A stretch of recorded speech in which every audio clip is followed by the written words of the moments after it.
Okay, anybody hear me now? And hopefully there are people around now. So, anybody around?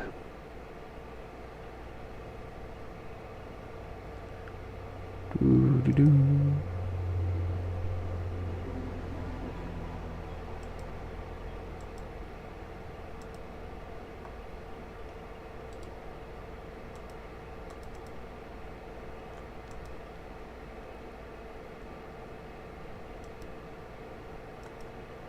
Okay, anybody hear me? Anybody around? I don't know if you guys were expecting me to come back or not, so. Hello.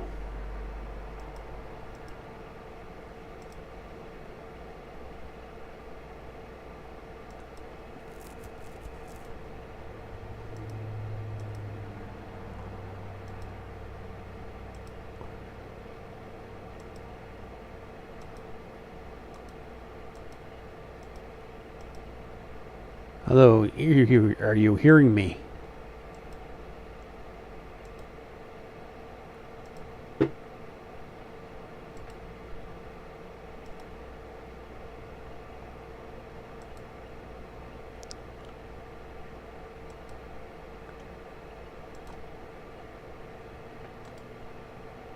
Trying to get seconds. Don't know why. No OBS or not. There we have them. So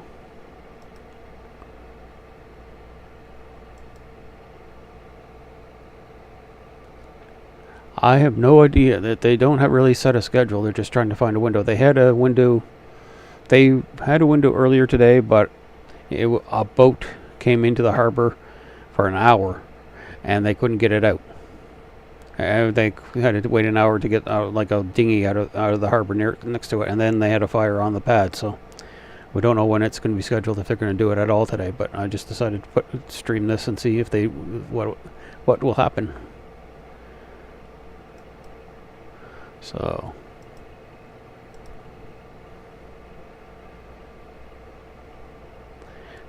they're supposed to start the stream again in about 18 minutes. So. But I had some audio issues earlier. Are you hearing me?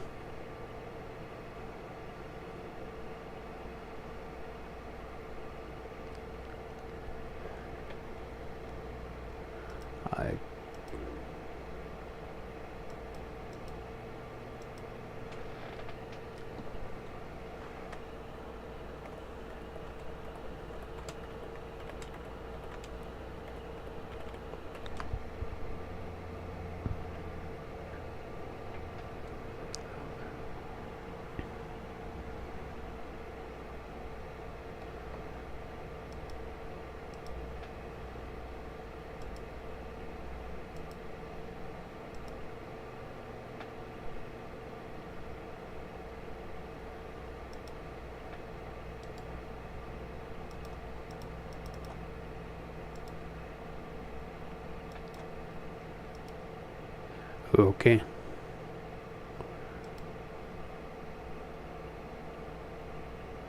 Okay. Sorry, I went about 5 hours without anybody hearing me, so it was kind of wasted time earlier.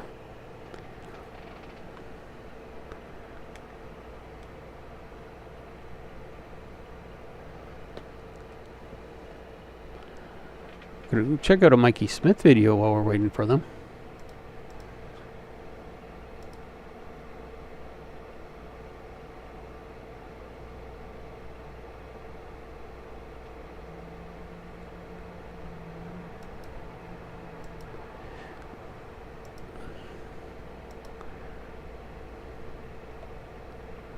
Because we found Starlink, but he thinks they're stars.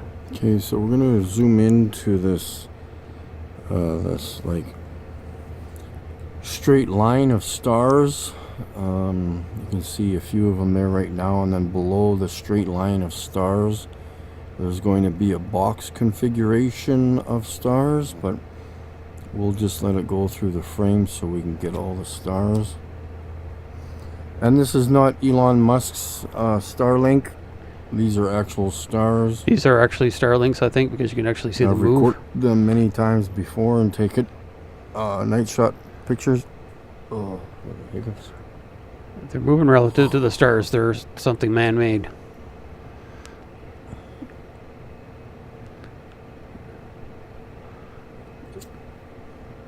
I'm going to try to get the names of all these stars. I don't know if that's even possible, but might take some time.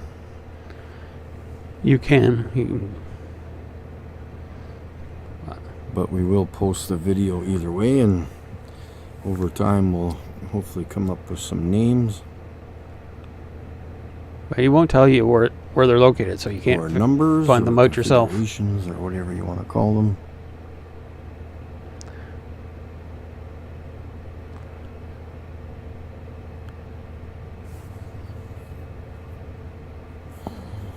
You can see the box there appearing, the 4 bright stars there, almost the box anyways. Ooh, But what was that? Might have been a bird, I guess. I'm kind of filming over the top of the building. to me, they just look Starlinks.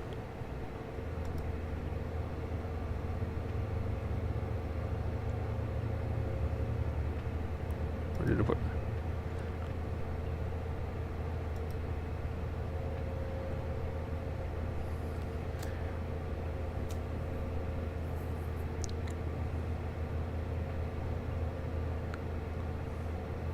And of course, you can see that the stars are all where? Side by side, folks. Yes. None of those stars in the picture, in the straight line or the 4 bright ones in that box configuration, are further in depth into the screen. They are all side by side. Well, the screen's fairly narrow, so it wouldn't be that far in depth into the screen. But you can. There are ways of there's like parallax and redshift and other ways of figuring out that the stars are not side by side. Plus, you can also track their motion, and you can find out that they're moving relative to each other. But these 4 objects are Side moving and at the same elevation faster than the other stars. or height. You see that with your own 2 eyes, folks. Space, like I said, is a cartoon. There's tens of thousands of people studying the cartoon then.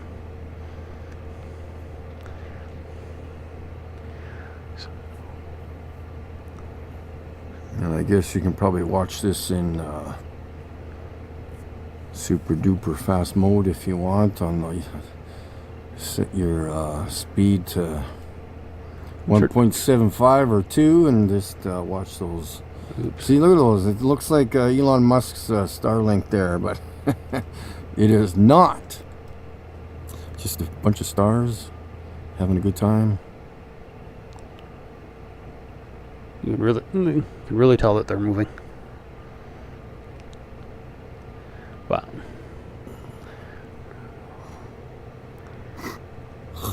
Ooh. Maybe someday I'll actually zoom in into each individual one of those stars and it won't be record them there. as videos maybe at some point, eh? When the skies clear up. Or at least the stars become more visible.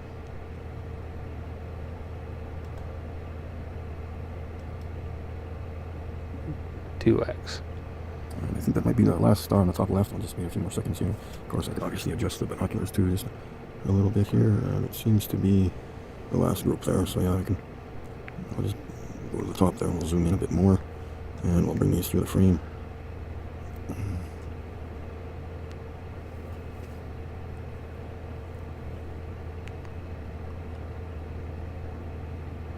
And what we could do is we'll try to zoom in. Let's just go to that one in the middle there and see what happens.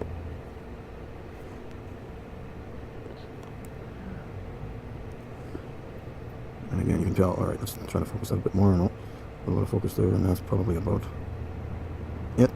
Anyways, guys, there's your interesting video for tonight.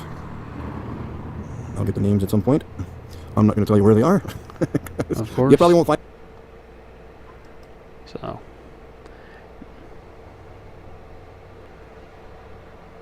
unfortunately. So we'll go.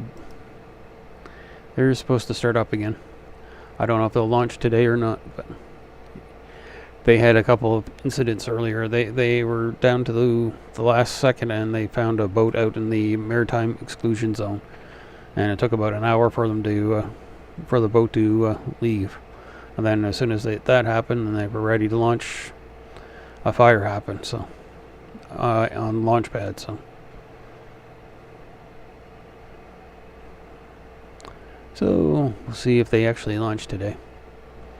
But I was up about 5 o'clock in the morning and didn't realize the audio was messed up until about 11 o'clock.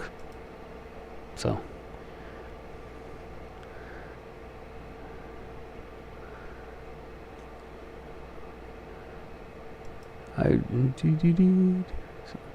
take another look at another. Mikey actually takes good pictures at times, or good videos. Group planning so easy and feels like vacation. Another one. What the hell?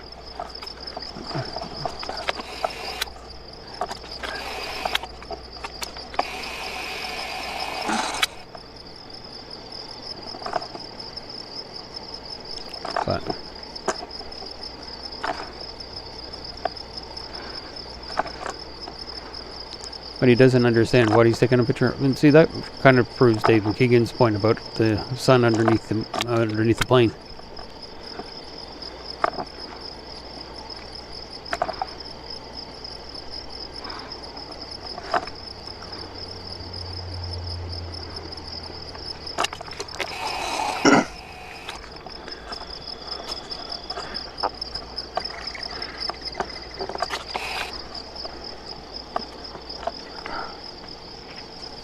Just recording the sunset here, obviously, and a few planes flying by. Sunday evening.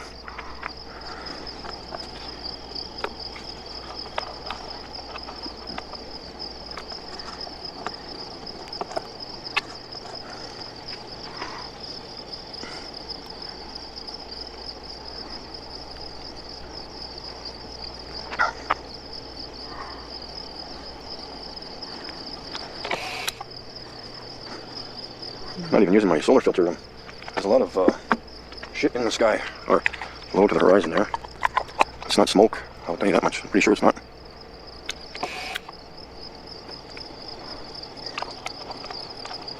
Okay.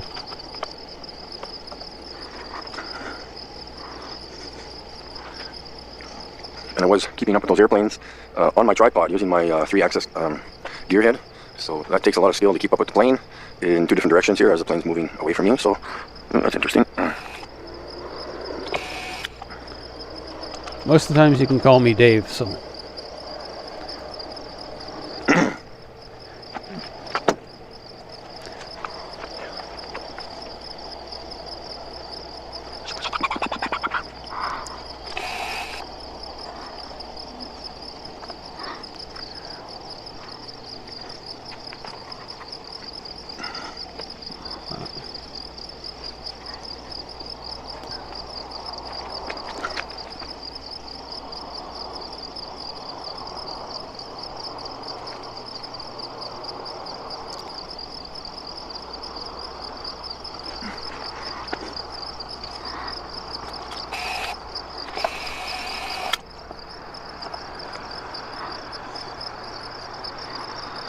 Dipping below that low cloud layer there.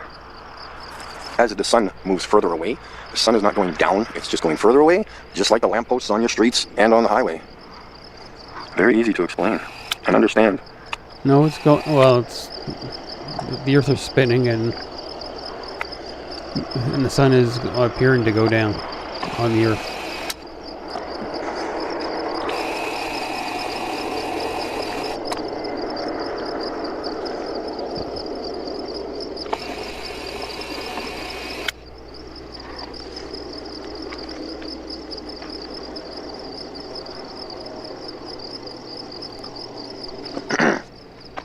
We'll just wait for it to get below the cloud layer there and see what happens. If not, we'll just call it quits until it gets dark out, and then we record the stars. That's usually how it goes.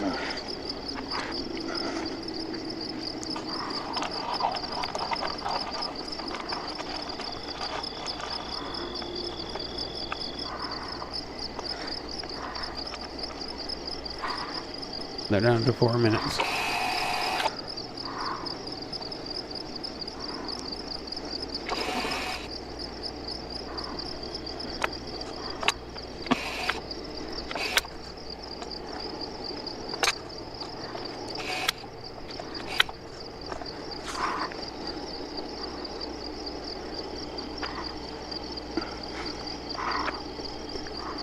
When used properly, AI. I'm not going to worry. I'm not going to catch her. I'm not going to view ads because they'll probably do something. Probably hit me with a copyright. Not no notice, but I don't know what to call them. But just to remind everybody where the launch site is. It's way over here in Newfoundland.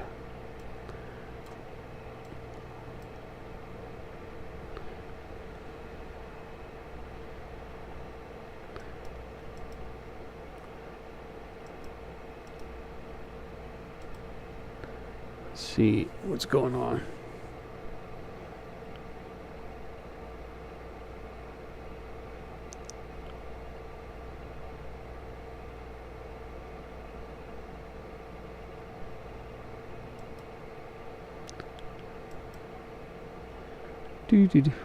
Nothing much to comment about yet since I haven't started yet, but I figured to get it started early. Hopefully they're going to try another launch.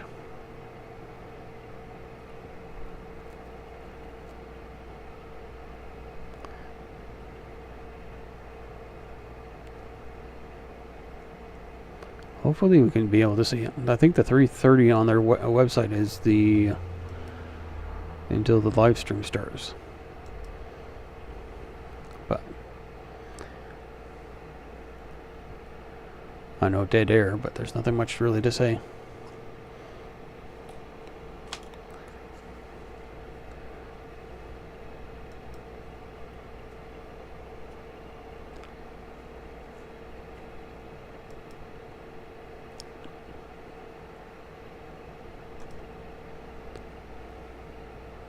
PM attempt.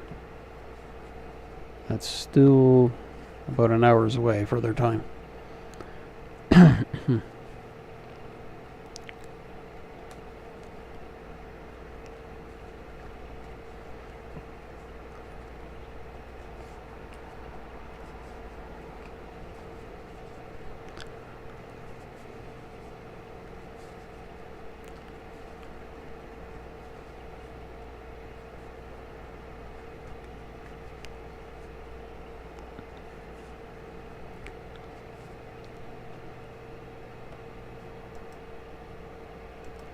'Do.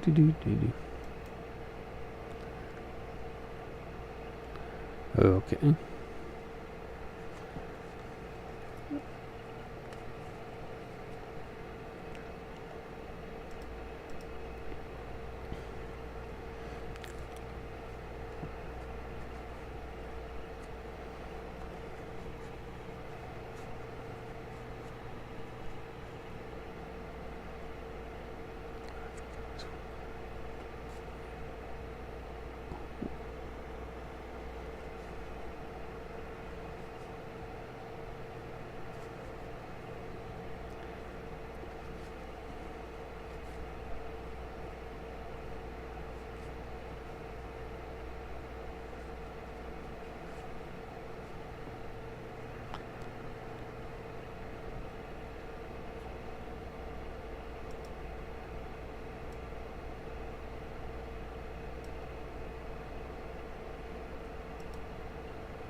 Okay.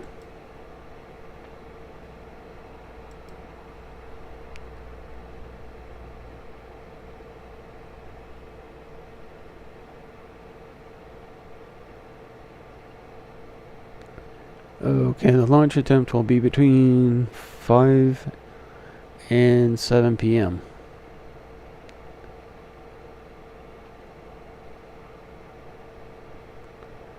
So,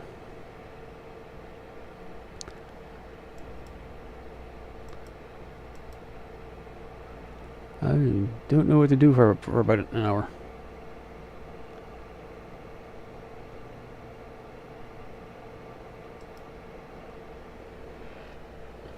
This is the first commercial launch in Canada, just not in Newfoundland. So there hasn't been any successful launches in Newfoundland at all. So this is going to be like a first in Canada kind of thing, or a commercial launch. We've had a student launch a few weeks ago. So I don't know what to do for about an hour.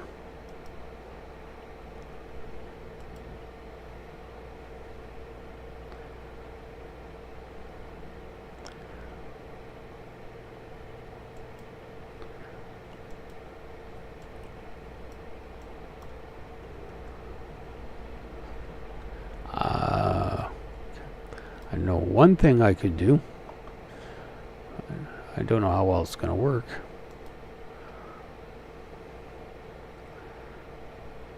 No, we won't do that, because I'm worried if I start messing around with stuff, things won't come back. So, could we find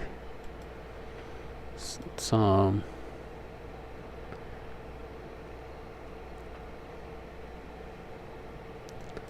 somebody's... I don't want to do Mikey Smith or go through Mikey Smith stuff. I went through one of What's Its videos. Oh my god. If you check out my main videos, you'll see a series of videos with What's It in it. And he's a hypocrite. He complains about being honest and truthful and stuff, and not hiding, and the stuff he pulls with his wife and doesn't tell anybody on his channel. So we'll take a look at what's it's up to lately. And for some reason, there's a copyright notice or something on it. It says the original authors allow stuff being used on the internet. So I don't know what that means, but I don't think I'm going to be making any money off of it anytime soon. What did I do? This is his main website. Looks like him.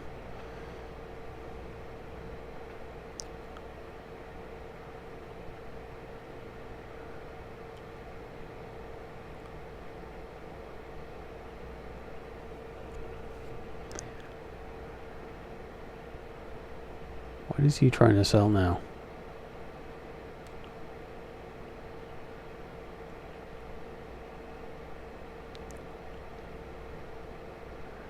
I'm always believed if you live right, then once is enough. I don't think anybody really wants to be reading stuff. Some kind of wellness therapy he's selling, you know. I know he's selling some kind of store, some kind of health drink or something. Nope, all the products are gone. There should be a...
Okay, this should be interesting.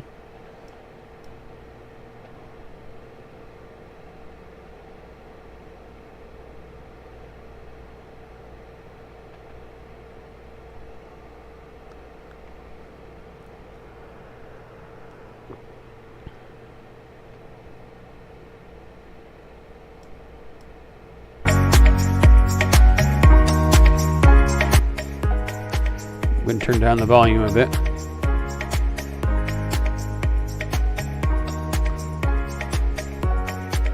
We'll see what they have to say about space travel.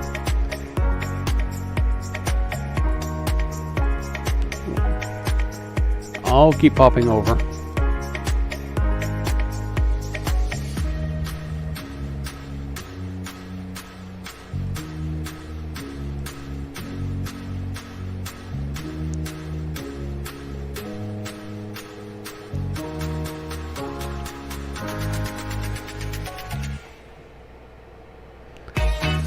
Okay, this is more Dave McKeegan's area.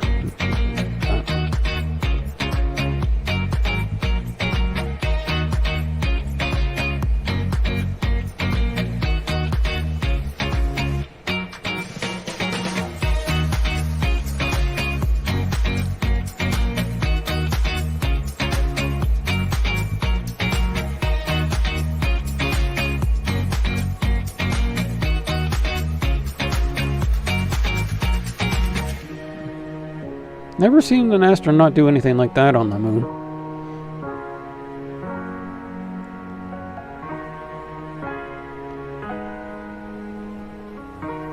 Oh, this is an old one.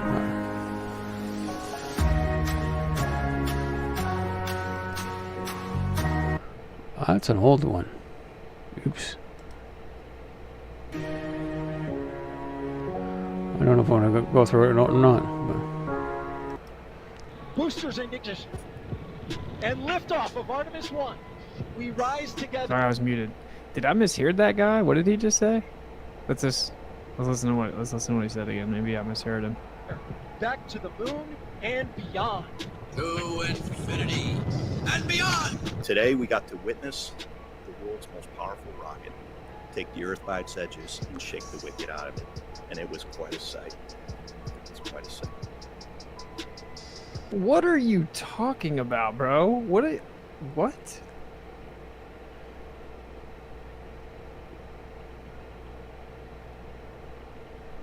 Let's see.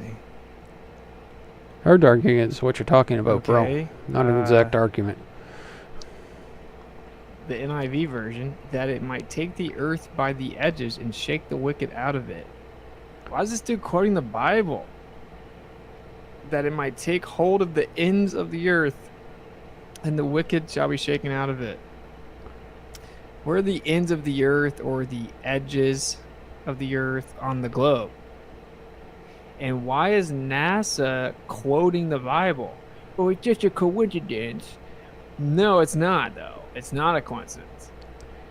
Some people in NASA are religious people, so they may thought it would be an appropriate quote. So it is just a coincidence. It's pretty clearly not a coincidence. You're a coincidence theorist, bro. That's all there is to it. If you look, in case you guys didn't know, some people back in the day, they tried to build a tower to heaven. They thought they were going to take heaven over. That was the plan. And the Creator stopped them. So why would he let you shoot rockets all the way into the sky? Why did they, when they first started high altitude missiles, why'd they call it Operation Fishbowl of Operation Dominique, which translates to of the Lord, Operation Fishbowl of the Lord? What's up with that? There's no way this could be some type of like spiritual war or they just made up random words, or they're words that they didn't want to be associated with directly with the project. And that's crazy. That's like conspiratorial. And here we have 2022. We have NASA supposedly sending people back to the moon, and they're reading Bible verses. So he reads this version.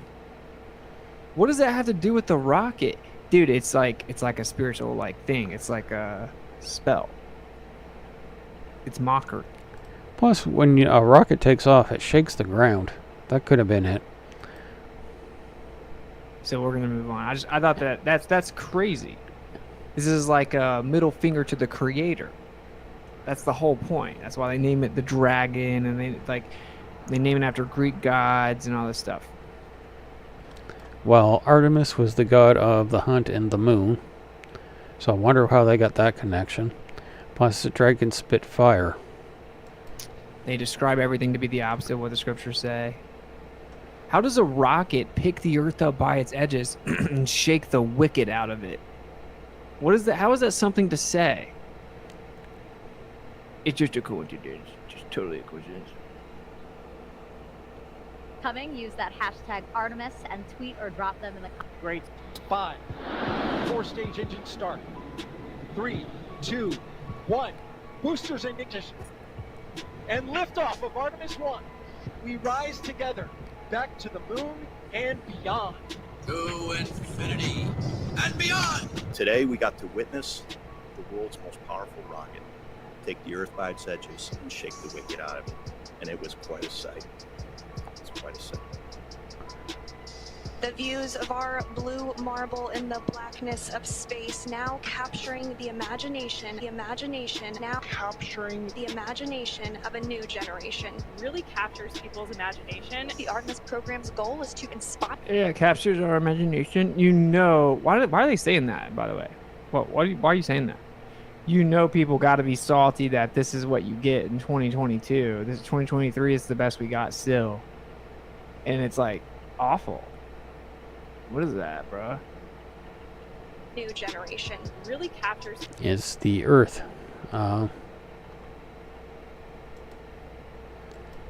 Okay. See if we can get a better view of that image.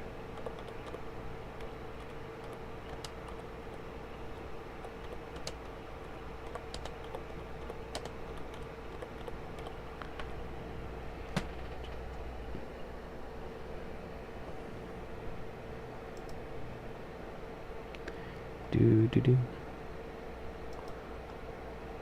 Actually, it doesn't look too bad to me. But plus, he's also just stopping video and trying to say that's a clear image. Probably got a little distorted.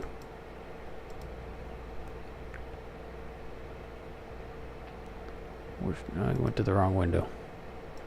People's imagination. The Artemis program's goal is to inspire the next generation. This is probably our artist rendering. Just dreaming. Brave enough to dream. Just capture my imagination, and every time. I mean, again, this is why we're doing this. Makes it seem a little bit easier to imagine. I could barely imagine. Look, curve in the moon. I cannot even imagine seeing children and young and old, just all these people who feel captivated. Love this guy in the front with his NASA shirt. Really Scared of the air? What a legend. fun to see again all these people who are captivated. That's really cool that we might see and inspire people. They totally look like cheerleaders, and they're embracing it. I love it. Look at the goosebumps.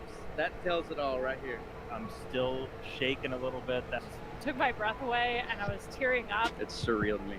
Just insane. Just amazing. Kind of still giddy and speechless. It was pretty overwhelming. One of the coolest things you'll ever see in your entire life. I don't even know how to explain how I'm feeling right now. I feel the same way. Amazing. I still can't believe this. Yeah, it's hard to even imagine that that's true. Kind of blows my. Or there is a capacity that we share there with other customers, but the data that is on the ground, we do need to go through that. Video processing folks will be processing that. We'll have to look through every still image and every Okay, he knows how to use the editor to speed this up, slow things up. Just ask for your patience and let us work through that process, and we will absolutely share what we can as soon as it's available. We've seen a number of issues with file transfers, but obviously, imagery, we love it. Imagery has been invaluable throughout the history of NASA. We want to share it as much as we can. We want to record it, but if we're having issues getting it off of the vehicle. Well, imagery is important because you can show people what they're doing. that's why imagery is important. And about inspiring people, yeah, you got to keep people interested in doing these activities. You can't just let them get stagnant over a period of time. I believe the Apollo 11 landing was broadcast live. Actually slows the effort to share things with the team. And Why now don't we have the technology to see all of this live? we did have a number of communications glitches. We had either forward or return link problems. Jim, do you have anything to add in terms of the anomalies? I love that we've got a media team that is as excited about what we're doing as y'all are. Tom Costello with NBC. Kristen Fisher with CNN. The Atlantic. Reuters. BAP. Bloomberg. Not everybody can be a robot polisher. All you have to do is walk into I guess he's trying to make a point that all the news agencies are there. Why wouldn't they be covering it? a classroom of kids and look how their eyes get big when you start talking about space.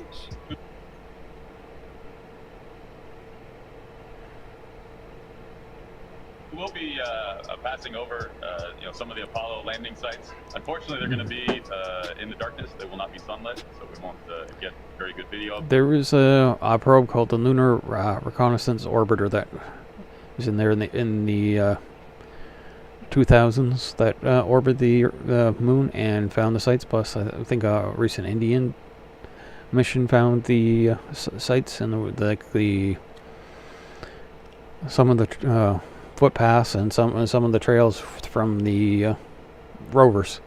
So they have been found, and then they found the what's left of the vehicles on the surface. Only a few people have been able to go to space, only available to some of us. So we really want to share what that's like and the perspective we gain from our time up there. We train for everything, and so when we're in that capsule waiting for launch, we're just running our procedure. You could almost, trick us and say that we were in the simulator and it wasn't real, but space is real. Yeah, and I don't know if you noticed this, but we see the moon here, and the trajectory of the rocket looked like it was flying towards me. You know what I mean? I was like, oh my god, that's so poetic. Show you a 3D model. This is a live view from the spacecraft. Again, a really short burn. We're standing by for the cutoff. Or show you, kind of a graphic. 10B-2 engine produces about 24,000 pounds of thrust in a vacuum. some quick programming, you could almost, trick us. Had over a dozen funnies on the list. Issues, glitches, phenomena, problems, anomalies. Love this guy in the front with his NASA shirt. Okay, what was the? I didn't get most of the point of that. Yeah, so I thought that was pretty awesome. Pretty awesome edit that is. You can edit anything to make anything. There's the Moon O'Clock app channel. There's a few more. We'll watch some more of those. I'm trying to grab these a couple other things. This is pre the trip to Antarctica, but the thing is, they took him to Antarctica.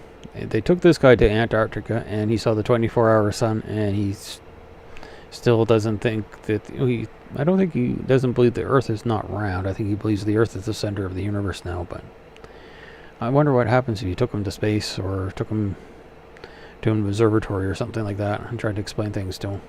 The first movie ever made was about a trip to the moon. In the movie, the people are dressed as wizards initially and then put on lab coats and send a rocket to the moon. Coincidentally, astrology turned into astronomy historically, wizards to lab coats. It was released October 4th, 1902, exactly 66.6 years later. On May 22nd, 1969, NASA makes a TV show called Apollo 10. They claim to have sent the first men to the moon for the first time. Let that sink in. Astrology did become astronomy. Well, what happened was, like, up to about the time of Kepler, courts had astrologers, and only like the kings had astrologers because if he had a lord that predicted that they would win a battle and the king would win a battle, it wouldn't go well. It wouldn't. The propaganda for the king wouldn't go well. But when Kepler started looking at Tycho Brahe's calculations or observations and started making and decided not to use the Earth as the center of the universe and went to the Copernican system, it became more scientific. Kepler still had to do astrology charts for the king and the emperor, but that's how they paid to do your basic research. So, and Apollo 10, Apollo 8 was kind of a jump ahead when it went around the moon, and then Apollo 9 and 10 I think were test flights for different systems. I think at least in Earth orbit, but it was more like the rendezvous system and stuff for the command module and the service module. But that's vaguely what I remember. It's just a coincidence. Alright. Did you guys notice in the video, the girl says, like, they could have just been tricking me in the simulator? Coming, use that hashtag. I think she was trying to prove the point that they couldn't fool her if she was just in a simulator, because she actually went up into space. But somebody just said it never gets it. Just doing this for a little education for myself. Only a few people have been able to go to space, only available to some of us, so we really want to share what that's like and the perspective we gain from our time up there. We train for everything, and so when we're in that capsule waiting for launch, we're just running our procedures. You could almost, trick us. Say that we were in the simulator and it wasn't real, but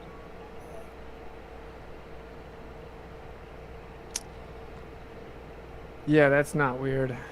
You could almost trick us and tell us we were in the simulator and that it wasn't real. I mean, that the simulator so well done. Use that. You don't say. Alright, let me grab this over here.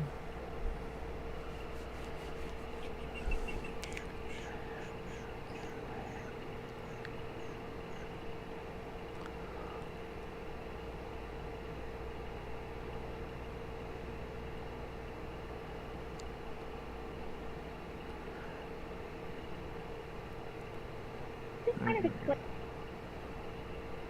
why we're not getting to see these images live. I mean, I believe the Apollo 11 landing was broadcast live. Why now Don't we have the technology to see all of this live? Space is tough, especially whenever you're trying to show video from space. Not everybody can be a robot polisher. If you're looking for a launch site anywhere in the world, the ideal location is an island in the middle of the ocean. You have to be close in order to see it. If you are not in the vicinity, you won't see it. The actual pad is in the distance, well beyond those trees, so we'll get to see a little spark travel up through this fog.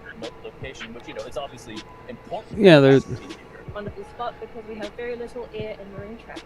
So Keep in mind that nobody is actually aboard the drone ship, and it's 200 miles away. In the middle of the Atlantic.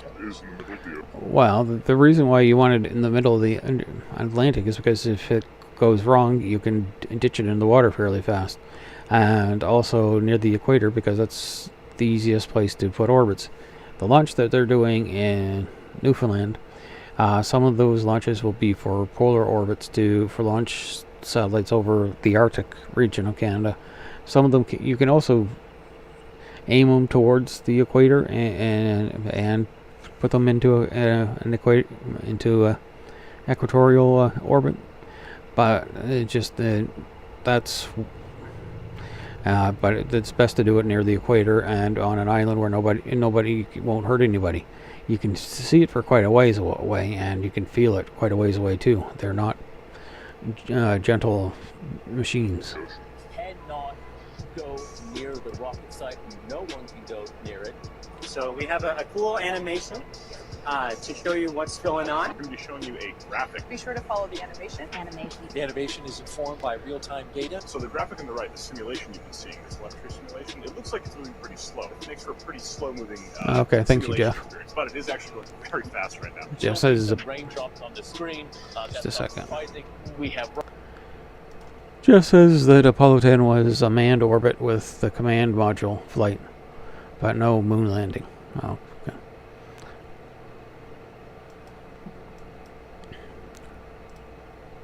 I know the Apollo 8 kind of skipped a few steps because they wanted to outdo the Russians before the end of the year in 1968. Wind strain ripers, but we'll do the best we can. You know, and we're being as transparent as we can here. Looks like we might have a little bit of problem with the video, but we are waiting to hear exactly what's happening. Just a reminder, this is 200 miles away. There's no Wi-Fi, unfortunately.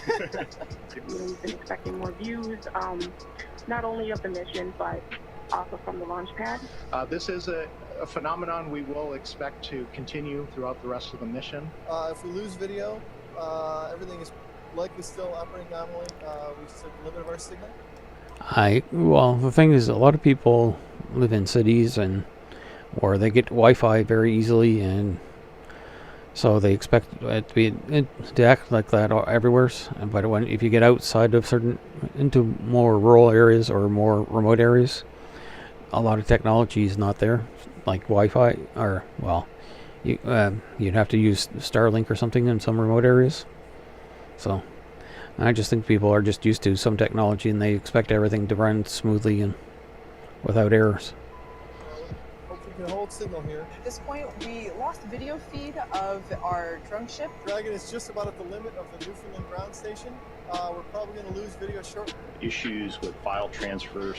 We lost satellite signal to the connection of the drone ship, but this is pretty normal during rough seas. The satellite link needs precise pointing. Yeah, it'd probably be tempting to go, okay, we're close to the moon, we might as well just land. So yeah, so we might lose the video signal for several seconds. So yeah, limiting their fuel probably was a good idea. Video signal back as quickly as they can. We did have a number of communications glitches, so it is pretty tough to get a good connection, but hopefully we'll get some good data off of it. Again, I would just ask for your patience and let us work through that process, and we will absolutely share what we can as soon as it's available.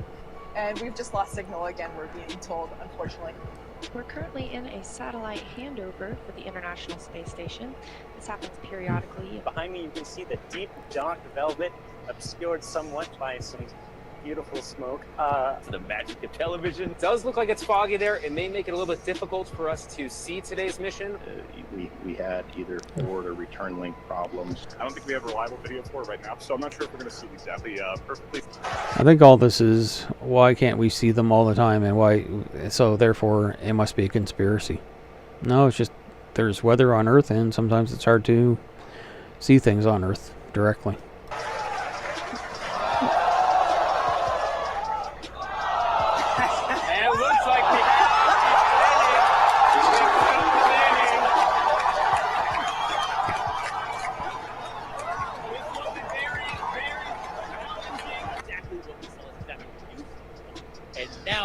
We are done. I love that we've got a media team that is as excited about what we're doing as y'all are. Tom Costello with NBC. Kristen Fisher with CNN. The Atlantic. Reuters. The AP. Bloomberg. Not everybody can be a robot polisher. Cal's live shot, if you look closely at your screen, once we punch him up, we can still see the rocket somewhere behind you there. Cal Perry clearly not ready for us to come up to him on the air right now. Space is tough, especially whenever you're trying to show video. So the guy is putting on makeup for the TV cameras. That's just probably standard practice for them. From space. So, hope we can hold signal here. Cool. All right, here we go. The late. By the way, that's my new logo up there, and it's currently in the way. In the late 1960s, our simulation technology had progressed to the point where it became virtually impossible to separate the training from actual missions. Simulations became full dress rehearsals for the missions down to the smallest detail. The simulation tested out the crew's and controllers' responses to normal and emergency conditions. It checked out the exact flight plan, mission rules, and procedures that the crew and controllers would use for a later flight. The simulations were so real that no controller could discern the difference between the training and the real mission. Apollo flight director Gene Kranz. Well, their training was, there's a bank or computers, the switches would go off at, with a program, and they'd go and click them back. Well, just try to figure out what's going on and try to get everything back into order. So, and you can do. And compared to what they had before, it was quite in advance, but it's not as advanced as it is today. So. Wow, very interesting. Oh man. So here they admit that, just like that girl said, she's like, well, they could have basically like deceived us and we wouldn't even know. You know, like they could have lied to us and said we were just being tricked, and in the in the simulation, and we wouldn't be able to tell the difference. I have another video. I'm getting frustrated because I can't find it, but I have like a female astronaut from NASA saying that like in detail in an interview. So I'm gonna try to find it. But it's very interesting. Let me show you one more of these. I think just showing them the most recent like nonsense coming from NASA is pretty efficient. I hope that it's not too redundant here, but I'm talking about, space works because it's captivating. That's why they use the word so much. They honestly, probably most of them believe it too. It's like this captivating, like fantastical thing, which is why it works. Of the universe, black holes, the Big Bang, time travel, God. But what I'm going to do is teach you how to think. And not everybody can be. Well, yeah, that's pretty much all they always do is take a lot of stuff out of context. Upon the weak, the strong ones prey. Some quick programming. The goal here is to train your mind. Discoveries that were miracles a few short years ago are accepted as commonplace today. Imagine that. Many of the things that seem impossible now will become realities tomorrow. With science fiction turned reality. All the dreams you created in other people's minds, other young kids. Let's dream a little. For so many, that's really what it is all about. The future of space travel is being written right now. Dreams and imaginations of a new generation. Writers of fiction have dreamed of such a journey. A long, impossible dream. But soon, the dream will come true. History of this agency is marked with broken barriers. Science fiction, a lot of people who go into those areas do like science fiction, and it does inspire them. So I don't see what I'm quite into science fiction, so I don't understand why people have an issue with people who go, I want this future for humanity. Why they're doing it. Why they're into that, and why they're trying to make space travel a real thing. So it's just people. It's I don't know. I don't see a connection. Once viewed as impossible. We were asked by their country to do the impossible, to envisage, to design, Mr. Armstrong, to build a method of breaking the bonds of Earth's gravity, and then sally forth and visit another heavenly body. The impossible. The impossible becomes possible. Invisible, visible. This is a new Why era do they use of words the like this? That's just unbelievable. weird. The crossroads of science fiction and reality. I'm still having a hard time believing this is real. Because at one point, going to the moon and stuff seemed to be impossible. Like from 1903, when the first Wright brothers plane took off to do the man on the moon, it was like 66 years, which is quite fast in human development for a lot of human history. We kind of stayed at the same technology level, and then we kind of went skyrocketed. So what it seemed impossible like 2 generations ago was possible. Plus, there is a race to the moon to beat the Russians to get to the moon. So that's what really lit a match under the space race. Like Sputnik in 1957, when that launched, everybody was worried that the Russians would be able to control space and launch warheads. So that's why the Americans kind of wanted to catch up and surpass the Russians. Space.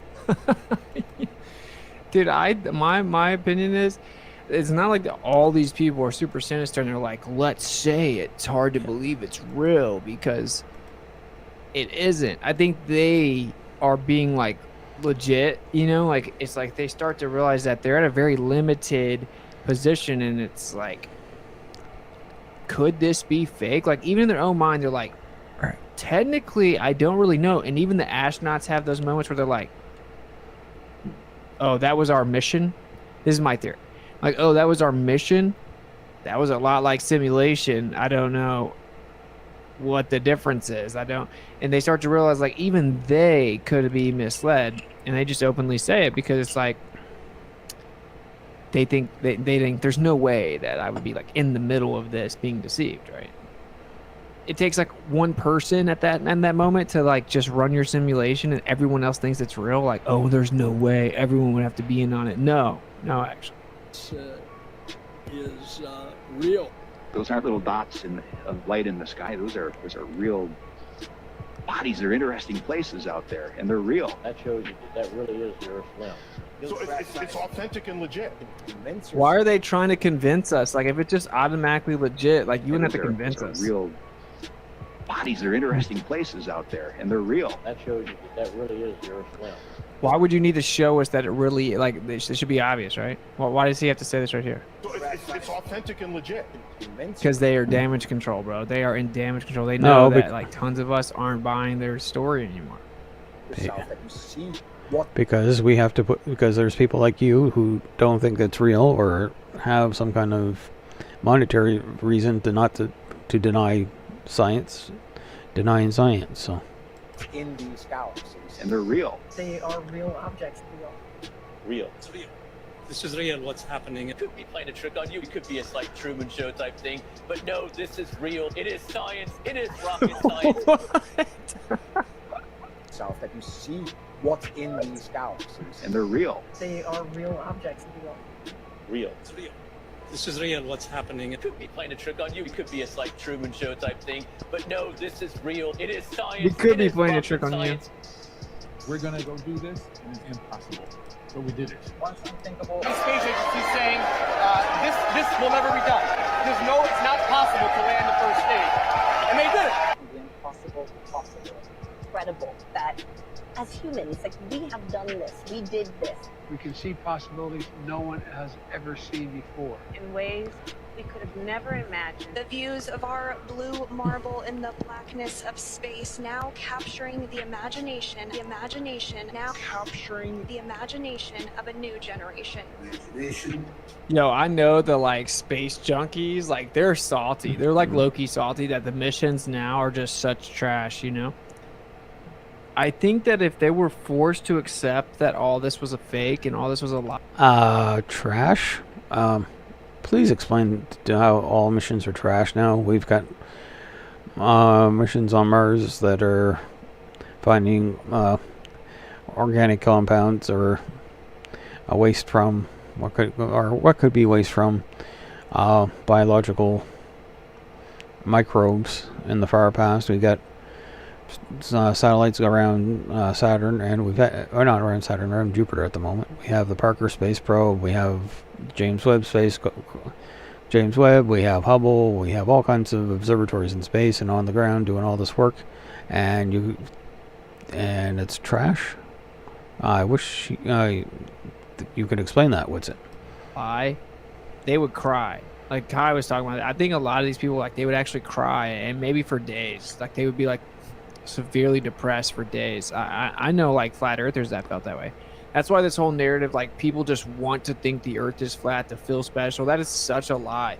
It's like people fight it. People fight flat earth. Almost every flat earther here will tell you that when they weren't like super desperate to become a flat earther. That's not how it works. That's not even close to how it works. Thank you for the super chat. Let me read them off here. Goldie, congratulations on your family expansion. Big love from South Florida. Thank you for the $10 super chat and the kind words. Much love, Goldie. Auxiliary Christian, in the TV show Ascension, they trick astronauts to think that they're traveling through space. I don't think I've heard seen of that. I think, but I've never seen it. Maybe we should watch a bit of that, but thank you for the $10 super chat, Auxiliary Christian. I see a lot of people ask me about the core. I do, of course, know about that. I'll cover a little bit in a second. The core. Will to explore. Okay. Work of thousands of dreamers. It's about to be a dream come true. Have big dreams. Brave enough to dream. Thanks to their invincible spirit. You're not going to talk about that horrible movie. Now we know the dream will be achieved. Into worlds beyond our wildest imagination. It's hard to even imagine that that's true. Kind of blows my mind. Almost hard to wrap your head around. A little unbelievable to me. Rumor is true. Dragon was named after the Bro, like, you guys, like, you know, I'm not gonna say that this is like impossible to be real, right? Like that you can have something kind of like up in the sky or whatever. It just, look at how bad it looks, bro. Like, I just think it looks super fake, man. That's what I think. Like, do you guys see this? Do you see this right here? Like, seriously, 2023.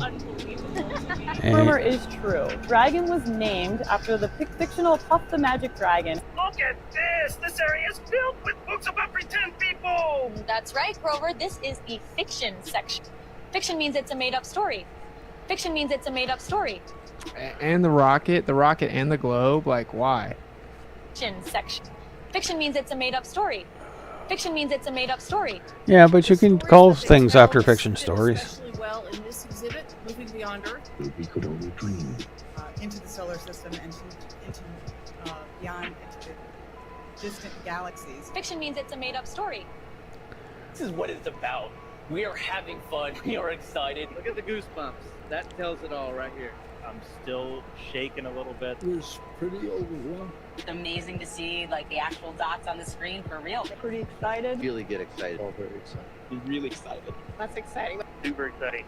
This is an exciting mission. That's going to be really exciting. A really exciting time. Exciting. Super excited. We're Why are they always evoking so much emotion, you know? Like, I thought this was supposed to be science, bro. Like, why is it like a church? Why am I supposed to treat it like it's some type of church? Well, you spend your time, you spend a good chunk of your life building these rockets and probes, and you finally get to see them launch and land. You'd be kind of excited to see it too.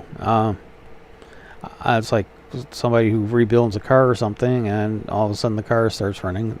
You'd be excited for the car to be running. So that's why they're excited.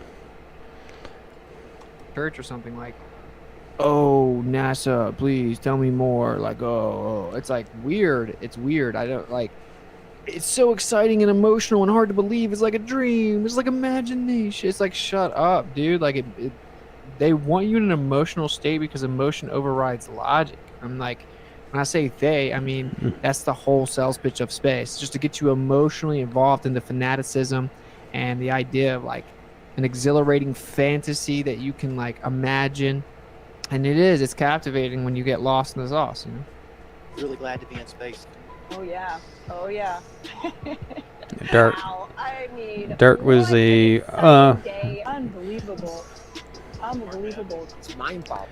Dart is they sent an object to collide with there was two asteroids that are orbiting. One was orbiting around a bigger asteroid, and they sent Dart to collide with one of them and to change the orbit, so in the future that they could change Earth asteroids that could collide with the Earth. So it was an amazing feat because this could actually help save the human race. It was amazing. Most profound experience I can imagine. Space is exciting. I mean, it really is. The coolest things you'll ever see in your... Well, you got Will Shatner, who was famous for playing a guy who worked in space, finally going into space in his 80s. And finally got to see what the Earth looked like. So, of course, you'd be overwhelmed with emotion if you saw that for the first time. Entire life. It was terrific, sensational, neat, cool, radical, and totally awesome. We're so excited. All excited tonight, So- right? We are talking about hope. We're talking about the future. Waiting We're for talking this about the amazing rocket story. launch. Everything is dependent So which one? on What's having it? a clear and agreed upon story. I think that story is important. What do we expect this story to look like? A collaboration between Disney, Pixar, and NASA. Because the whole idea of Buzz going up to space was for the educational program. This team that performs one heck of a show. Great drama that was played. Epic fireworks show. We will inspire millions and millions of young kids. Look how their eyes get big when you start talking about space. Really captures people's Well, it excites people. Little minds. I think it's really cool. The Artemis program's goal is to inspire. Why are we seeing stuff like this, bro? Like it's gonna recorrect. Maybe you guys should I do the stream with the lighting like this? No. Maybe I should do the stream with the lighting like this. It's probably gonna correct, I think. The reason why they show artist renderings about stuff that's about to happen is to demonstrate to people their plans. That's all these are for. They're not to show that the spacecraft's there or what the object really looks like. It's just to demonstrate things. Yo, if you guys think I should do like the darker stream, hit 1. If you guys think I should have like the lights on me, hit 2. It's just weird to me that like this is what we see still. Right, like why? Why, bro? Why we see so much like cartoons, bro? You guys are saying 1. All right, let's see what it looks. It might change from what it looks like right now because it's supposed to just correct. I think. Let's see what happens. I actually I'll do care this. less. If you guys are cool with it, it's way better for me to do this, to be honest, because it's like the lights like suck the life out of you, bro. Some people are saying the regular look. LOL Gamecast. It's cozy. I like the dark. We'll just mix them around, all right? Because I'll rock dark right now, because that means that it won't suck the life from me. A lot of people like the lights. All right, anyway, here we go. The next generation of dream. I think these videos are good because it's like, wait, this is like modern times? You know what I'm saying? Like, this is what they're doing now? This is weird. We're all just dreaming. I know what he expects out of modern technology. This is why we're doing this. Just the whole point of the Dreamspace space station. Rockets run on fuel, but inspiration is the fuel that drives NASA. It's actually a super complicated thing. Like, you did some cool analogies, cool math to figure this out, right? The personal safety is threat. Evacuate to the south. Did you just say analogies? Directly outside. They're very well practiced in buckling those seat belts. That drive. The whole point of the Dreamspace space station. Rockets run on fuel, but inspiration is the fuel that drives NASA. Why are you guys so cringe, bro? Like, why is everything you say so lame? Yo, if space is real, your PR is trash, bro. It's so bad. They got to do that because it's fake. If it was real, there would just be like so much information that we couldn't keep up with it. It would just be like overwhelming telemetry data. It would just be like it would be like, whoa, dude, constant live streams, constant. We would be decent. Okay. We're gonna go.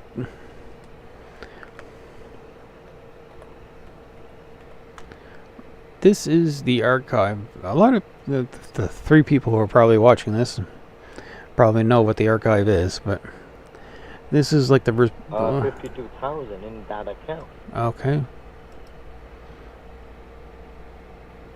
Let me show you. Just hold on. And where did you see? What's going on? What? What just suddenly is?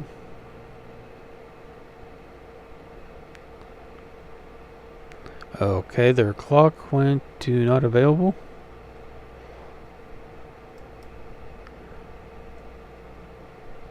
So their live stream went down.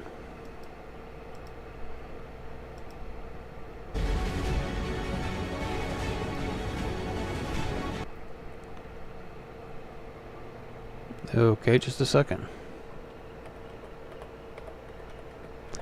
Maybe they hit the 12-hour... for some reason, all day long, I'm calling Nordwest first, not Nordspace.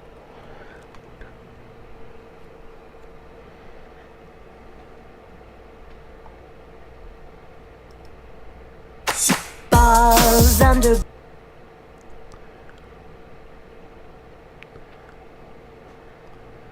Okay. Sensitized to beautiful 4K videos of stars in space from out in space. We would see Earth shine. We would literally see the Earth shine. We have a constant 24/7. Okay. This is the archive. Sorry for being distracted there for a moment. This is where papers are published every day about physics and astronomy. And there's medicine and there's all kinds of things. So they're doing all this work.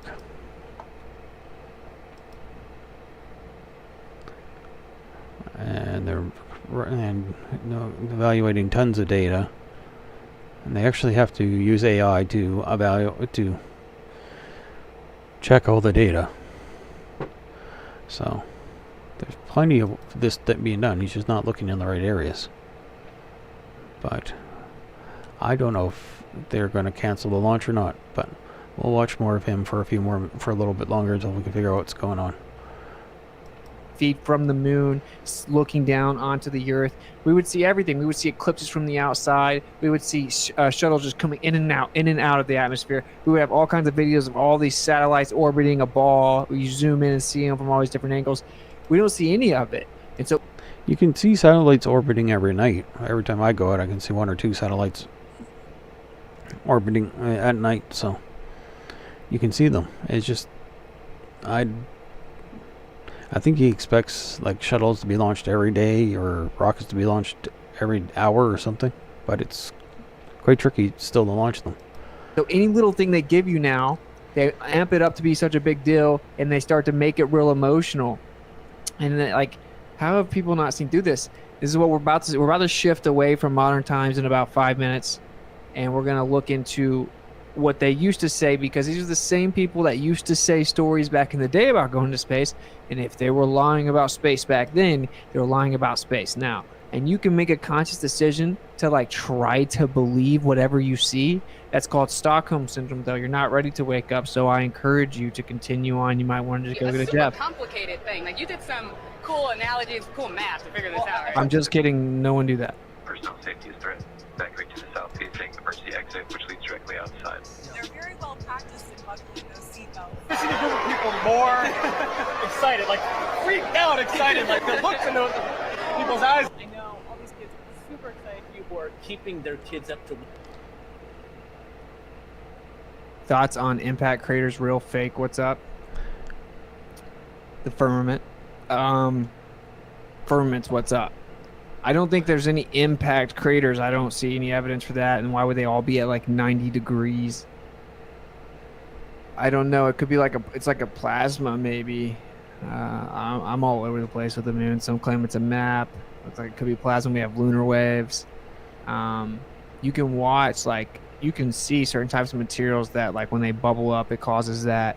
There's some type of like a plasma bubbling up that happened and when it was made, or I don't know. The idea that there are like little rocks flying around hitting the moon is just absurd, though. I have no evidence for that. Watch this. We have impact craters on the Earth. There's actually a few famous ones in Quebec. There's the meteor crater in Arizona. In Ontario, there's Sudbury, which is like a very iron, nickel-rich area. And a lot of that came from one big impact. There's plenty of impacts on the Earth, and oh boy, what is it with plasma? Plasma is just an ionized gas. It's not some magical substance that can do everything. For some reason, pseudoscientists love plasma because they think it's some kind of magical substance. But we've actually seen impacts happen on the moon, little micro impacts. So there is plenty of, and meteor showers. Every time there's a meteor shower, that's little tiny pieces of rock that's fallen off comets. So we observed all this stuff, but for some reason he wants to deny it. Kids all over the world. They were like kids. Ever seen a Falcon 9 rocket land, which is shockingly commonplace now. You can see But it almost looks like Star Wars. It like when does. you watch it, it looks like it's something out of a science fiction film. It looks absolutely unreal and animated. It's like something out of a film or out of something that someone created graphically. This is an art piece. And by the way, I was just assuming you were talking about like on the moon, like you mean like on the Earth? Like you're talking about like craters on the Earth? Like I think it's water that came up out of the ground. Here's the thing: science doesn't care what any individual thinks; it's what the evidence points, and the evidence points towards impact craters. And the meteor crater has little fragments of iron around it. Looks like a painting with all the colors and dragon and form. It's almost like it's a painting or something. There's an art piece. It looks like a painting with all the colors and dragon and form. Bruh. This is trash. Guys, it's 2023, man. Can I get some 4K 24/7 live stream from every angle? Can I get stuff on the moon? Can I get astronauts floating around in space, dapping each other up, kicked back with the GoPro, flipping the GoPro in all directions? Can we get all kinds of different cameras? Hey, just let the astronaut, I don't even care about the fisheye lens, give them the GoPro. Give them the Hero 9 or whatever. Just take them out there. Actually, guys, why don't you use a 360 camera? Why don't you go get the GoPro 360 and just hold it up? That way we see the front, we see the back. You just take another camera, another GoPro. It's hard to transmit that kind of data back to Earth. And here's the thing: when astronauts are outside of the space station, they're usually doing other kinds of work. They have more important things to do. They have to repair the station, or they have to add stuff to the station. They have more important things to try to prove to people that they're in space. Just flip it all the way around, do the full 360. Just give us a selfie stick in space and do a 360, bro. Like, why can't we get constant? I can live stream from my GoPro with a cell phone on the Earth, chilling in the middle of like one bar in the middle of some random deserted place. You can do it with billions of dollars. Okay, so where's the 360 live camera? Where are the stars in space? Hey, bruh, why are there no stars here? Do you guys realize that if you went into outer space and it's what they told us it was, as soon as you got out there, you would be so overwhelmed with stars you wouldn't know what to do? Have you guys seen what the stars look like on the Earth without light pollution? It's insane. It's impossible to grasp and comprehend how many stars there are in our sky. You think you would go past the Earth's atmosphere into I got a feeling the launch has been and scrubbed. not see stars? Oh, it's about the focus and the exposure. Oh, so for 5 decades they've decided not to use any cameras with proper exposure settings to maximize viewing the stars. That's your argument? Yikes. We know why they can't fake it though, because we'd be able to prove it's fake. Because we would know their specific claim position relative to the time, relative to the position of the stars, relative to the location of the Earth that they're over, and we'd be able to fact check if those are where the stars are supposed to be. Well, it's also, they have other things that they want to photograph. If they're on the moon, they want to take pictures of the astronauts on the moon, the rock samples on the moon, and pictures of the Earth. They're not interested in stars from the moon. That's basically it. They've got other... For some reason, flat earthers and moon landing deniers or whatever, they all think it's to prove to them that these things actually happen. To be, and this is actually a live video. We'll be able to debunk it. You're never going to see live video with tons of stars in clarity and like high definition all around them. You're never going to see it. Never. Okay. Ever. They can't fake that. That's why you won't ever see it. There's no other legitimate explanation for it. Claiming that's how exposure works is irrelevant. They would use cameras to maximize exposure settings just for the stars. Oh, we can't have more than one camera in space. The billions of dollars you get isn't enough, right? Of course, they claim they sent like 12 cameras up on the last little Orion nonsense from Artemis. So it just fake. Okay, it's not going to happen. The launch is not going to happen today. It's going to happen tomorrow. But if you, Jeff and Dan, if you want to stay around and go through the rest of the video with me, fine. But that's probably what we're going. That's probably what I'm going to do. So it's up to you.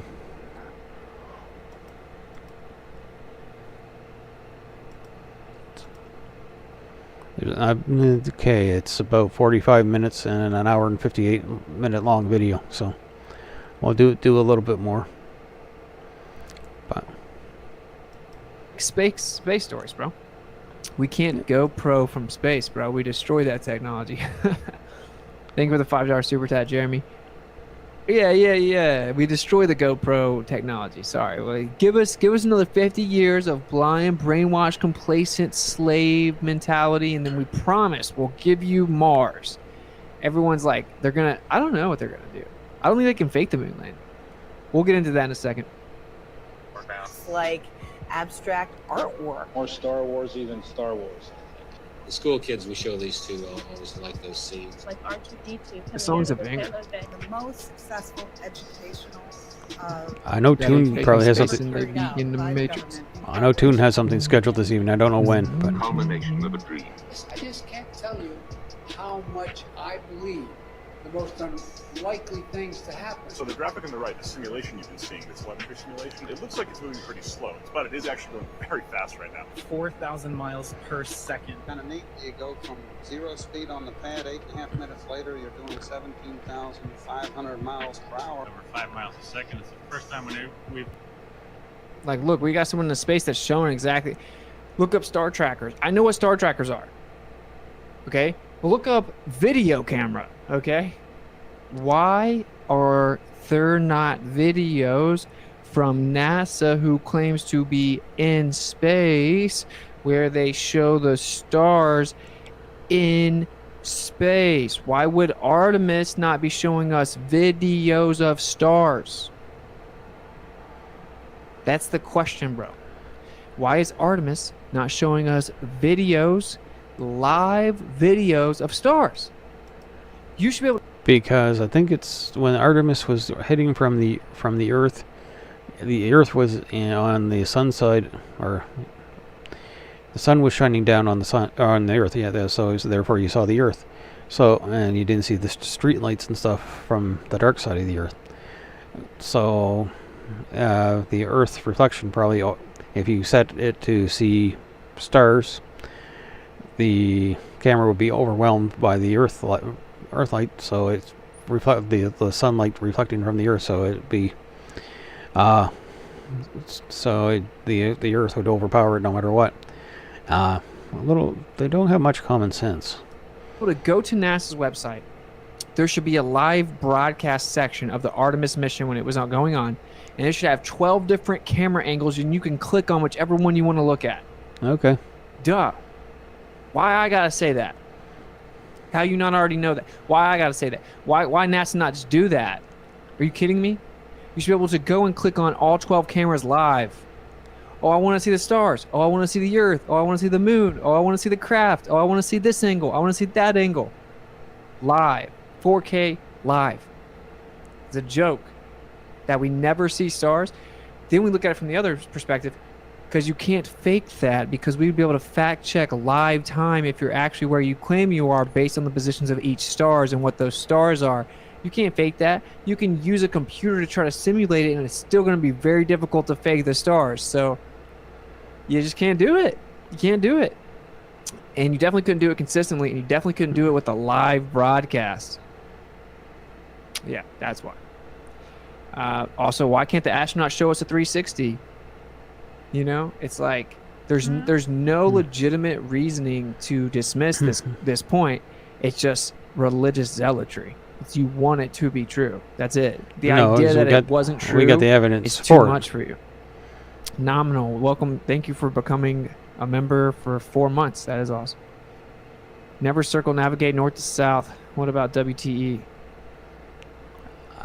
Because there's land no mass. one's ever actually circumnavigated north to south and come back to where they started over the center of Antarctica. That's never happened. I'm sorry if you want to believe it's happened. If I now think like, if you can go, most people just haven't heard a lot of this. They haven't looked at all the modern NASA fakery. They definitely haven't looked at what we're about to look into, like the older fakery. They just don't know. The people that look into all of it and they like make themselves like constantly explain away evident and damning evidence and constantly claim repetitive coincidence when something doesn't look good or can't be explained. I don't know about anything that's circumnavigate. Well, there's satellites that go from north to south poles. I think there was a guy named Ralph Fiennes. He was a British guy who traveled, I think, north to south around the Earth. It's just not a very practical way of going about it.